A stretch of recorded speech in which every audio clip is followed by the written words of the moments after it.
దేశంలో జమిలీ ఎన్నికలకు కేంద్ర కేబినెట్ ఆమోదం తెలిపింది. దేశవ్యాప్తంగా ఒకేసారి ఎన్నికల నిర్వహణకు సంబంధించి మాజీ రాష్ట్రపతి రామ్నాథ్ కోవింద్ రూపొందించిన నివేదికకు మంత్రివర్గం పచ్చజెండా ఊపింది. వచ్చే పార్లమెంట్ శీతాకాల సమావేశాల్లో ఈ బిల్లును సభలో ప్రవేశపెట్టే అవకాశాలున్నాయి. సుప్రీంకోర్టు మాజీ ప్రధాన న్యాయమూర్తులు, హైకోర్టు న్యాయమూర్తులతో సహా 32 పార్టీలు, ప్రముఖ న్యాయమూర్తులు దీన్ని సమర్థించారు. 18 రాజ్యాంగ సవరణలను పానెల్ సిఫార్సు చేసింది. ఒక దేశం ఒకే ఎన్నికల విధానాన్ని అమలు చేయడం ద్వారా ఎన్నికల ప్రక్రియ సులభతరం అవుతుందని, తద్వారా వేగవంతమైన ఆర్థిక వృద్ధికి దారితీస్తుందని ప్యానెల్ పేర్కొంది. లోక్సభ, రాష్ట్ర అసెంబ్లీ, పంచాయతీలకు 3 స్థాయిల్లో ఎన్నికలు నిర్వహించడం వల్ల వలస కార్మికులు పలుమార్లు ఓటేయడం కోసం సెలవులపై తమ ప్రాంతాలకు వెళ్లాల్సి వస్తోందని, దీనివల్ల ఉత్పత్తిలో అంతరాయం కలుగుతుందని వెల్లడించింది. దానిని నివారించాలంటే జమిలీ ఎన్నికలే ఏకైక పరిష్కారమని పేర్కొంది. బిగ్ బ్రేకింగ్ చూస్తున్నాము. ఒకే దేశం ఒకే ఎన్నికలు, ఈ నినాదం ఇప్పుడు అమల్లోకి వచ్చేటట్లు కూడా కనిపిస్తుంది. మనం దీనికి సంబంధించి ఇప్పటికే కేంద్ర కేబినెట్ అయితే ఒక కీలక నిర్ణయం కూడా తీసుకున్నట్లు తెలుస్తుంది. ఈ వన్ నేషన్ వన్ ఎలక్షన్ దీనికి సంబంధించి ఇప్పటికే మాజీ రాష్ట్రపతి రామ్నాథ్ కోవింద్ ఒక నివేదికను తయారు చేసి దాన్ని కేంద్రానికి అందజేశారు. కేంద్ర కేబినెట్ ఇటీవల తాజాగా భేటీ అయింది. ఈ కేబినెట్ మీటింగ్ లో కూడా ఈ వన్ నేషన్ వన్ ఎలక్షన్ పైన నిర్ణయం తీసుకున్నారు. దీనికి కేబినెట్ కేంద్ర మంత్రివర్గం కూడా ఆమోదం తెలిపింది. సో ఇక దీన్ని తర్వాయి పార్లమెంట్ లో పెట్టడమే మిగిలింది. ముఖ్యంగా చూసుకుంటే రాబోయే శీతాకాల పార్లమెంట్ సమావేశాల్లో వన్ నేషన్ వన్ ఎలక్షన్ బిల్లును అయితే పార్లమెంట్ లో ప్రవేశపెట్టే అవకాశం ఉన్నట్లు కూడా మనకు తెలుస్తుంది. ఇక దీనికి సంబంధించి కొద్ది కాలం కిందటే దీనికి సంబంధించి ఒక కమిటీని కూడా వేశారు. ఆ కమిటీకి మాజీ రాష్ట్రపతి రామ్నాథ్ కోవింద్ అధ్యక్షతన ఆ కమిటీ వేశారు. ఆ కమిటీ ఈ అన్ని విధాలుగా పరిశీలించి అటు న్యాయపరంగా కానీ ఎటువంటి చిక్కులు వస్తాయి, ఏంటి అసలు దీనికి సాధ్యాలు ఏ విధంగా ఉన్నాయి, వీటన్నిటిని కూడా అధ్యయనం చేసి ఒక సమగ్ర నివేదికను తాజాగా కేంద్రానికి అందజేసింది. కేంద్రం కూడా మంత్రివర్గ సమావేశంలో వన్ నేషన్ వన్ ఎలక్షన్ పైన డిస్కస్ చేసి దీనికి ఆమోద ముద్ర వేసింది. సో ఇక దీన్ని పార్లమెంట్ శీతాకాల సమావేశాల్లో అయితే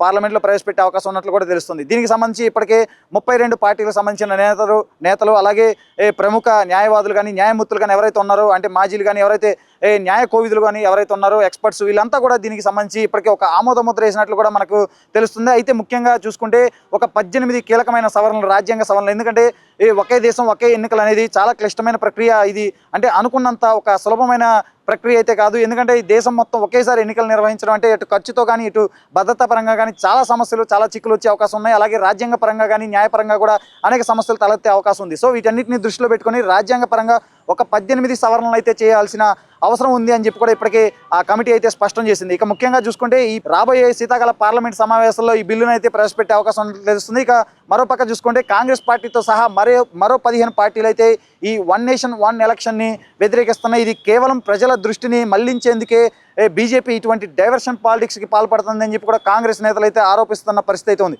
ఇక ముఖ్యంగా చూసుకుంటే వన్ నేషన్ వన్ ఎలక్షన్ అనే దాన్ని తీసుకురావడానికి ప్రధాన కారణం దేశంలో ప్రతి చోట ఏదో ఒక రాష్ట్రంలో ఎప్పుడు ఎలక్షన్స్ జరుగుతూనే ఉన్నాయి. అటు అసెంబ్లీ ఎన్నికలు కానీ, లేదంటే స్థానిక సంస్థల ఎలక్షన్స్ కానీ, ఇట్లాంటి ఎక్కడో ఒక చోట దేశంలో జరుగుతూనే ఉన్నాయి. సో దీన్ని బట్టి చూస్తే డబ్బు, టైము, అలాగే ఇవన్నీ వృధా అవుతూ ఉంటాయి. అలాగే ఓటేసే కార్మికులు కూడా, వలస కార్మికులు ఉంటారు. ప్రస్తుతం అంటే ఒక్కసారి మనం ఎగ్జాంపుల్గా చూస్తే తెలంగాణ వ్యక్తి ఉత్తరప్రదేశ్లోనూ మధ్యప్రదేశ్లోనూ పనిచేస్తుంటాడు. అతను ఓటేయడానికి అసెంబ్లీ ఎన్నికలకు ఒకసారి రావాలి ఓటేయడానికి, అలాగే పార్లమెంట్ ఎన్నికలకి ఓటేయడానికి మరోసారి రావాలి, అలాగే స్థానిక సంస్థలకి ఎన్నికలకు ఓటేయడానికి ఒకసారి రావాలి. సో వీటన్నిటిని దృష్టిలో పెట్టుకుంటే అటు టైము, డబ్బు ఇవన్నీ కలిసి వస్తాయి. ఇవన్నీ ఆదా అయితే అని చెప్పి కూడా ఇప్పటికే ఈ కమిటీ అయితే తన నివేదికలు అయితే స్పష్టం చేసింది. సో వీటన్నిటిని దృష్టిలో పెట్టుకుని వన్ నేషన్ వన్ ఎలక్షన్ అంటే 2 దఫాలుగా ఈ ఎలక్షన్స్ మొత్తం కంప్లీట్గా 100 రోజుల్లోనే పూర్తి చేయాలని చెప్పి కూడా ఈ కమిటీ అయితే స్పష్టం చేసింది. అంటే అందులో తొలి విడతగా చూసుకుంటే మనం లోక్సభ, అసెంబ్లీ అంటే దేశవ్యాప్తంగా ఒకేసారి ఏకకాలంలో లోక్సభకి అలాగే అసెంబ్లీకి ఈ ఎన్నికలు జరగాలి అని చెప్పి కూడా స్పష్టం చేసింది రామ్నాథ్ కోవింద్ కమిటీ.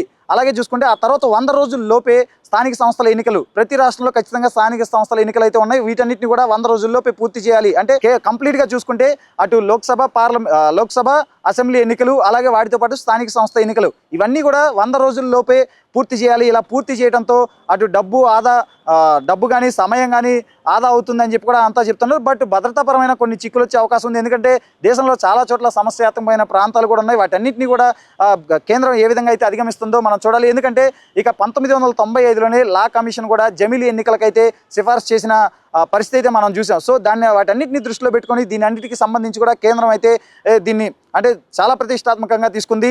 మనం చూసుకోవచ్చు, మొన్న ఈ మధ్య ఎర్రకోట మీద జెండా ఎగరేసే సందర్భంలో ప్రధాని నరేంద్ర మోడీ కూడా కీలక వ్యాఖ్యలు చేశారు. ఖచ్చితంగా ఆ మోడీ 3.0లోనే ఖచ్చితంగా జమిలీ ఎన్నికలు జరిగి తీరుతాయని కూడా స్పష్టం చేశారు. అయితే ఇక్కడ ప్రధానంగా మనం చెప్పుకోవాల్సిన అంశం ఏంటంటే 2026 లేదంటే 2027 అంటే మరో 3 లేదా 4 ఏళ్లలో ఖచ్చితంగా జమిలీ ఎన్నికలు వచ్చే అవకాశం ఉన్నట్లయితే మనకంటే కేంద్ర వర్గాల ద్వారా తెలుస్తుంది. అయితే 2026లో నియోజకవర్గాల పునర్విభజన కూడా చేయాల్సి ఉంది. సో ఈ రెండు ప్రక్రియలు అంటే ఏ విధంగా ముందుకెళ్తాయో చూడాలి. ఎందుకంటే నియోజకవర్గాల ఆ పునర్విభజన అనేది ఖచ్చితంగా టైం పట్టే అవకాశం, ఎట్లేదన్నా 2 నుంచి 3 ఏళ్ళు పట్టే అవకాశం ఉంది. అలాగే ఆ తర్వాత చూసుకుంటే జమిలీ ఎన్నికలు. సో వీటన్నిటిని కూడా అటు సెంట్రల్లో ఉన్న బీజేపీ ఏ విధంగా అధిగమిస్తుంది, ఏ విధంగా ముందుకెళ్తుంది అనేది కూడా ఆసక్తికరంగా మారింది. మరోపక్క చూసుకుంటే ఈ జమిలీ ఎన్నికల వల్ల దేశం అభివృద్ధి అనేది, ఈ పురోగతి అనేది చాలా వేగంగా జరుగుతుంది. యువశక్తి కూడా అంటే వృధా కాకుండా ఉంటుంది, చాలా డబ్బు ఆదా అవుతుంది అని చెప్పి కూడా బీజేపీ నేతలు అయితే చెప్తున్న పరిస్థితి అయితే ఉంది. మరి చూద్దాం రాబోయే రోజుల్లో జమిలీ ఎన్నికల పైన అటు కేంద్రంలో అధికారంలో ఉన్న ఎన్డీఏ ప్రభుత్వం, ముఖ్యంగా బీజేపీ ఏ విధంగా ముందుకెళ్తుందో చూడాలి. ఎందుకంటే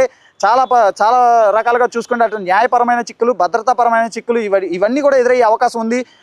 వీటన్నిటిని కూడా దృష్టిలో పెట్టుకొని 18 రాజ్యాంగ సవరణలు కూడా ఇప్పటికే రామ్నాథ్ కోవింద్ కమిటీ అయితే సూచించింది. సో వీటన్నిటిని దృష్టిలో పెట్టుకొని మరి జమిలీ ఎన్నికలకు సంబంధించి కేంద్రం ఏ విధంగా ముందుకెళ్తుందో కూడా చూడాలి. అయితే ఇక్కడ మనం ప్రధానంగా గమనించాల్సిన ఒక్క విషయం ఏంటంటే అటు లోక్సభ, అసెంబ్లీ ఎన్నికలు ఇక కేంద్ర ఎన్నికల సంఘం పరిధిలోకి వస్తాయి. కేవలం రాష్ట్ర ఎన్నికల సంఘం పరిధిలోకి స్థానిక సంస్థలు మాత్రమే వస్తాయి. సో వీటన్నిటిని మనం ఒక్కసారి క్లియర్గా చూసుకుంటే ఇక రాష్ట్రంలో జరిగే అసెంబ్లీ ఎన్నికలకి అలాగే రాష్ట్ర ఎన్నికల అధికారికి ఏ విధమైన సంబంధం ఉండదు. కేవలం వారు నామ మాత్రమే. ఎందుకంటే కేంద్ర ఎన్నికల సంఘం పరిధిలోకి అటు లోక్సభ, ఇటు శాసనసభ ఎన్నికలు ఈ రెండు వస్తాయి. ఇక రాష్ట్ర ఎన్నికల అధికారి, రాష్ట్ర ఎన్నికల సంఘం పరిధిలోకి స్థానిక సంస్థల ఎన్నికలు మాత్రమే వస్తాయి. సో చూడొచ్చు ఓవరాల్గా వీటన్నిటిని బట్టి చూస్తే వీటన్నిటిని ఏ విధంగా అధిగమించి కేంద్రం ముందుకెళ్తుంది, జమిలీ ఎన్నికలను ఏ విధంగా నిర్వహిస్తుంది, అలాగే నియోజకవర్గాల పునర్విభజన జరుగుతుందా లేదా, ఇలాంటి అంశాలన్నీ కూడా చాలా ఆసక్తికరంగా మారాయి. మరి రాబోయే రోజుల్లో బీజేపీ కానీ ఎన్డీఏ ప్రభుత్వం కానీ ఏ విధంగా ముందుకెళ్తుందో చూద్దాం.